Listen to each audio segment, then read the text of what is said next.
रे फेकना कने गली रे। हाँ बाबू की कहे छो?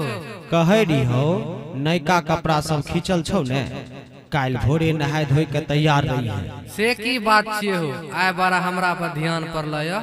अरे नहीं बुझे छी, तोरा देखे ले घर देखिया आबे वाला छौ, कनी नीक से तैयार भै जइहे। हे बड़ा नीक परिवार छे, आ लड़की देखे में एकदम सुंदर छे, आ तिलको में 11,000 टका एगो मोटरसाइकिल देतो, बुझली?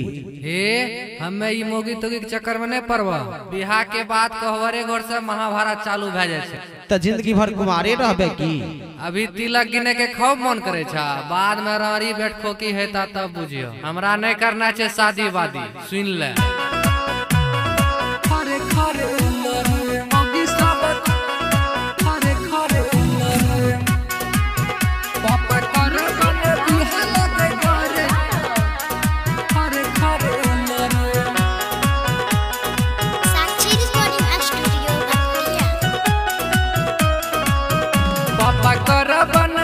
लगे डरे कि मोगी सब खरे खरे लरे खरे खरे लागे बाप मैयो पर डरे कि मोगी सब खरे खरे लरे खरे खरे बाप कर बन बिहा लगे डरे कि मोगी सब खरे खरे लरे खरे खरे लागे बाप मैयो पर डरे कि मोगी सब खरे खरे लरे खरे खरे लरे मोगी सब